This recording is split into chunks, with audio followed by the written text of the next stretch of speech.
que significaba el diario ante la Gaceta como la oposición tanto en que uno salía a la mañana, el otro salía vespertino, uno tenía un estilo periodístico. Sí, era un estilo, éramos distintos, ¿no? ¿Y qué te acordás de eso? Mirá, el diario La Gaceta, yo hoy te digo, no, hace muchos años que salí de Tucumán y creo que debo haber vuelto 2 o 3 veces por cuestiones de trámites jubilatorios, ese tipo de cosas.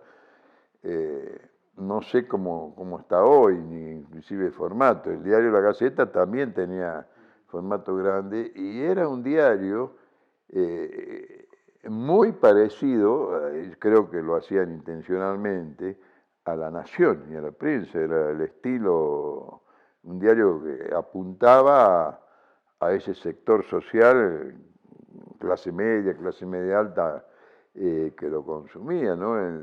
Eso de alguna manera también beneficiaba la tirada del diario Noticias, porque era un diario más popular, lo veía la gente más humilde en los barrios, digamos. Por eso digo, para Tucumán un diario vespertino que llegó a tener 60.000 ejemplares de tirada, era buena noticia, una tirada, ¿no? Que lamentablemente se acabó con los milicos, que no pudo cerrar la Gaceta porque era demasiado poderosa, porque si por Bussi hubiera sido, hubiera cerrado todo, hubiera silenciado todos los diarios. ¿Y vos viviste el golpe en el momento en el que estabas trabajando en el diario? No, te explico por qué. Porque Malena, vos la conocés, Malena es de Buenos Aires. Y yo recién me casaba con ella y por una relación, digamos, que tenía en Buenos Aires bastante buena, nos fuimos a Buenos Aires a vivir. Después de una experiencia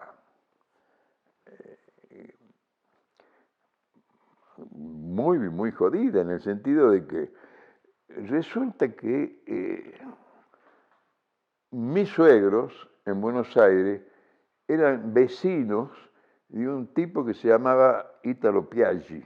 No sé si vos lo has sentido nombrar. Italo Piaggi era ministro de gobierno de Eva Perón. ¿Quién era presidente en esa época? Eva Perón, Isabel Martínez. Y cuando el tipo vio o olfateó cómo se venía la situación, le mandó una carta a mi mujer donde le agradecía los servicios prestados en el ministerio, ¿no? Y nosotros no habíamos ido, estábamos en una situación bastante económicamente precaria, le alquilábamos una pieza a unas chicas, no me acuerdo, Graciela no sé cuántos, que vivían frente a la casa de Juan Sirnio, o sea que no tenían remarcado, Sirnio no sabía, eran 2 hermanas, y también eran del FIP, ella, no me acuerdo el nombre de ella. Y cuando viene la situación difícil, allanan la casa. A las chicas las llevan y las largan a las 3, 4 horas. Y parece ser que nos tenían apuntado a nosotros. Y entro en la cana, y en un momento dado, esas cosas que son, no sé si son cosas de Dios, yo soy medio ateo, pero uno de los canas ve unos papeles ahí y se pone a leer. Y entre los papeles estaba la carta del ministro de Gobierno de Buenos Aires, que era Italo Piaggi, donde le agradecía los servicios a mi mujer. Parece que el tipo olía eso, porque la verdad que no tenía ningún servicio, le había prestado a mi mujer a él, sino que eran vecinos. Cuando el cana ve esto, lo llama al tipo el jefe del grupo que nos estaba allanando, le muestra la carta, el tipo la lee, lo mira a la otra cara y dicen, vamos. Y dice, va. O sea que nos salvó esa carta, no sé si la vida o la cárcel, pero era muy difícil esa época, muy difícil. Y a las chicas estas no sé si las llevaron, pero no tenía nada que ver las changas. Entonces, a partir de ahí, nosotros nos fuimos de la pensión esa, y yo no me acuerdo si Fernando Evia o la flaca, la Ana Falú, uno de los dos, nos dice, ¿por qué no se vienen a vivir al hotel? Porque ellos tenían una parte, un hotel que había una parte vieja atrás del hotel. Entonces ellos decían, para mantener el nivel de clase media de la gente, no le podían alquilar esas piezas, pero no tenían baños. Entonces te la alquilaban mensualmente. Yo me acuerdo que tenían dos piezas, una la alquilábamos nosotros y la otra la Clarita Bacarone, me acuerdo que vivíamos ahí, ¿no? En el Hotel Plaza. Y bueno, y ahí después ya cuando se puso medio jodida la cosa, mi señora había logrado entrar con un laburito que le había conseguido, ¿cómo se llama? El hijo de la vieja Delia Barrera, que era ministro de Educación, flaco alto, que se fue a vivir a México. ¿No te acordás? Bueno, que trabajaba y la mano derecha del ministro era la gorda, la Ana María Rubini, no sé si te acuerdas. Bueno, entonces, ahí la habían nombrado en el Ministerio de Educación. Y un día llega mi señora y la llama la Chuchi, Chambó, y le dice, mira Marina, acaban de caer de dos civiles que parece que eran milicos y preguntaban por vos. Entonces, bueno, viene mi mujer, me cuenta y yo digo, vámonos a la mierda. Y ahí nos fuimos, que estábamos en el Plaza Hotel, nos fuimos a Buenos Aires, a la casa de mi suegra. Así que eran épocas duras, ¿no? Así que no viviste entonces ese momento de... El golpe no lo viví en Tucumán, lo viví en Buenos Aires, gracias a Dios. Me acuerdo que eran las 3 de la mañana, 4 de la mañana, estábamos en la casa de mi suegra y me suena el teléfono. Atiende mi suegra y preguntan por mí. Entonces yo voy a atender el teléfono y mi suegra con una cara de susto me miraba. Y era un compañero que militaba con nosotros, muchachos de Rosarino, creo que era santafesino, Mario Bertolotti se llamaba, no sé si lo conociste, vos un grandote, ¿lo conociste? Me llama Bertolotti y me dice, mira Maximiliano, yo estoy acá frente al regimiento Mayo, ¿cómo se llama? Y están saliendo tanques con milicos a allanar gente. Así que si estás en tu casa, yo te diría que salgas de tu casa. Bueno, mi suegra se asustó mucho, qué sé yo, le digo, y nos fuimos, de irresponsable que somos,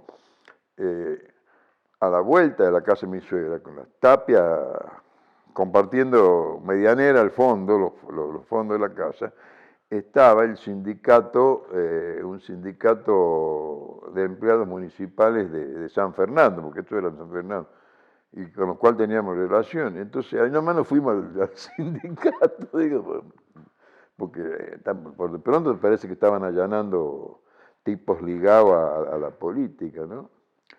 Y bueno, y ahí no pasó nada, gracias a Dios, no cayeron a allanar, pero eso fue a las 3 de la mañana. Me acuerdo que Bertolotti me llamó, me dijo que estaban saliendo que él estaba en Buenos Aires y estaba viendo salir y pasé que empezaron a llamar a todos los compañeros, había Chango Iesi, estaba Bertolotti, varios compañeros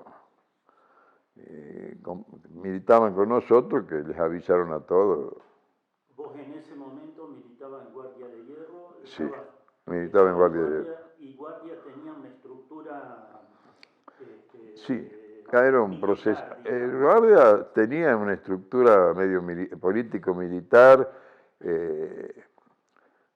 que manejaba un compañero que se llamaba Jorge Devia, que también creo que era santafesino, si lo conociste a Jorge. Él era el jefe de esa estructura militar, que lo vi hace poco, porque en Tucumán, antes de irme a Tucumán, cayó un día a Tucumán, Jorge Devia me llamó, fuimos a tomar un café ahí a la cosechera, estuvimos charlando un rato largo, y me acuerdo, me acuerdo que le digo que justo tenía que juntarme con el Cabezón Guerrero. Y digo, mirá, tengo que verlo a Guerrero, no sé si querés comer. No, yo venía a ver mis amigos. Entonces ahí descubrí que no lo querían. Este, que, pensando un poco más en el diario y en el material que tengo y que quiero recuperar como, en realidad lo que quiero hacer es digitalizarlo y ponerlo en un archivo digital al servicio de Sí, sí. investigación y demás. ¿Qué recuerdos tenés del diario, como algo más que me puedas contar respecto de cómo, qué significó en Tucumán el diario, qué pasó con el diario, si Bueno, salía del ámbito provincial el diario? sí, el diario en realidad tuvo dos etapas, ¿no? Eso te lo comenté. En la primera etapa era un diario Gorila, que nació en el 56, financiado por los milicos, donde tenía el acta de fundación, decía, para defender los valores de la Revolución Libertadora. Digo una cosa, cuando muere Rafo, Jury lo interviene al diario y tiene un giro de 180 grados respecto de la línea ideológica del diario. Y eso significó un 20 o un 30% más de tirada del diario. Fue realmente impresionante cómo el manejo del equipo de periodistas, sin la censura o la línea editorial que te marcaba el dueño, le cambió la tirada. Realmente fue importante, ¿no? Fue importante y además fue una posición bastante independiente, bastante comprometida políticamente, a tal punto que asumió el golpe militar Bussi, la llamó a la vieja, a la viuda, le dijo, cerrame ese diario y vende todo, ¿no? ¿Y tenía algún tipo de vínculo con el Noticias de Buenos Aires? No, No, no. no, nada. No, inclusive yo no recuerdo que en esa época ya estuviera funcionando Noticias de Buenos Aires. Creo que no, estoy hablando del 73 al 76, yo no sé, no estaba Noticias en ese momento circulando en Buenos Aires. Estaba Clarín, estaba La Prensa, Crónica era el diario popular en Buenos Aires, y después había un diario desarrollista que se llamaba El Cronista Comercial, y bueno, esos eran los diarios, ¿no? Y la Gaceta llegó a abarcar Santiago del Sí, Estero, no. llegaba a Catamarca, a Santa María La también, Gaceta era... pero y de noticias no tengo No, idea Noticias del no tenía. impacto geográfico que tuvo. No, Noticias abarcaba, por lo menos en la época que yo abarcaba la ciudad de Tucumán y el Gran Tucumán, digamos, qué sé yo, la banda del Río Salí, Yerbabuena, Lule, digo, esa era la cobertura del diario, ¿no? Era un diario, no sé cómo habrá sido antes realmente, pero nunca Bueno, en general los vespertinos no tienen ese nivel de distribución que tiene el Diario de la Mañana, ¿no? Además, la Gaceta era un emporio, realmente era, creo que el diario más importante del noroeste en ese momento, ¿no? En Santiago del Estero estaba El Liberal, que era un diario más o menos chico, en Salta El Tribuno, en Jujuy no recuerdo, El Pregón creo que se llamaba el diario de Jujuy, eran diarios chicos los que había en esa época, salvo la Gaceta. La Gaceta se distribuía en todo el noroeste prácticamente, ¿no? Yo iba a Santiago, iba a Salta y iba a Jujuy. Yo me acuerdo que inclusive se despachaban vía aérea algunos paquetes del diario, ¿no? Esos años, ¿Ah? los años del diario, son los años en los que entra en crisis el discurso periodístico, cómo se da la noticia, cómo se lee la noticia, además. Justo aparecen como fuerte los noticieros de la noche en la televisión argentina, y supongo que también en la de Tucumán, también el noticiero que empezaba a la tardecita cuando la gente ya está en su casa antes de las 6. Sí, a las 6. Y este diario competía justo en ese horario y en esos años competía con eso. ¿Vos recordás algo que haya...? Con otro diario realmente no había competencia. En esa época el vespertino, los vespertinos que podía haber habido en Santiago del Estero, en Salta, no salían del ámbito geográfico de la provincia. Sí, se comparte. Yo nunca vi o no percibí una competencia en esos tiempos entre los noticieros televisivos y el diario, y los diarios, los gráficos, ¿no? Eran muy débiles los noticieros en esa época. Además, creo que el que manejaba el noticiero de Canal 10 era un ex integrante de Noticias, que era Modesto Maciel, un nombre, no sé si conocés, recordar, un hombre grande, y no tenía un buen sistema, un buen noticiero, por lo menos el único canal que había en ese momento, que era Canal 10 de Tucumán, ¿no? Modesto Maciel después lo llevó a Tony Arnedo, que trabajaba también en Noticias con nosotros, era jovencito, él lo llevó a Noticias y lo llevó a Canal 10. Actualmente creo que es concejal de Yerba Buena, no sé qué de la vida ¿De Tony Arnedo? Sí. Ahí está, políticamente incorrecto. Sí, me imagino, sino que fue... Bueno, la verdad es que... políticamente incorrecto o políticamente ensobrado, diría yo. Tony era de ese tipo de personaje que recibían sobres, digamos. No sé si hay algo más.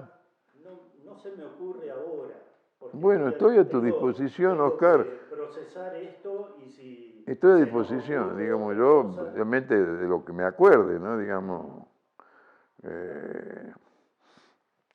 Después, si vos vas a Tucumán, creo que vivos quedan Gabriel Casas, Rubén Elsinger, y no sé, Hugo, creo que murió hace poco, el negro Hugo. José Augusto, no sé si vive. Tato Medina murió hace unos meses también. Paquito Hernández, no sé si Paquito Hernández era un poco mayor, hoy debe tener como 90.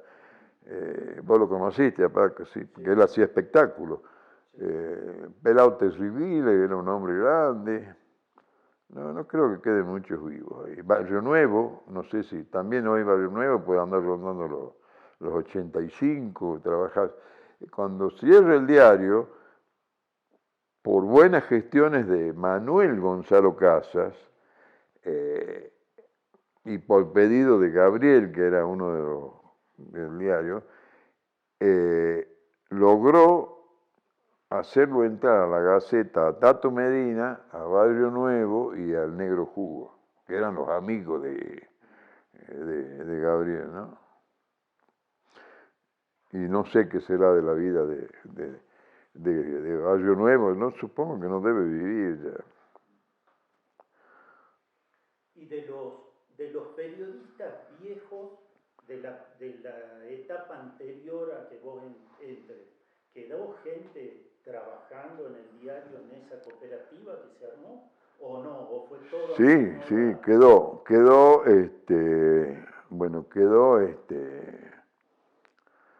Rubén, que había entrado antes por pedido del padre, que era el columnista del diario. El negro Augusto, José Augusto, ya estaba de antes en el diario. Terribile, que era un pelado terrible, hacía deporte. Paquito estaba de antes.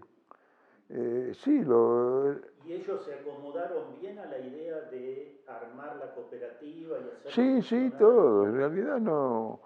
¿Vos sabés cómo eran cómo son en general los periodistas? Ellos se amoldan a... Además, digamos, había una muy buena relación con Tato. Tato era un joven de 26 años cuando asume la Secretaría General del diario y era un tipo muy ameno. Vos los conocidos, Tato Medina, el gordo. Y andaban bien, sí, no había conflictos así con la gente del diario, salvo con Modesto Maciel, que era, en esa época él se sentía un pavo real en el periodismo y se sintió creo que se sintió medio marginado cuando se arma la cooperativa, donde la preside Gabriel Casa, la cooperativa, y digamos,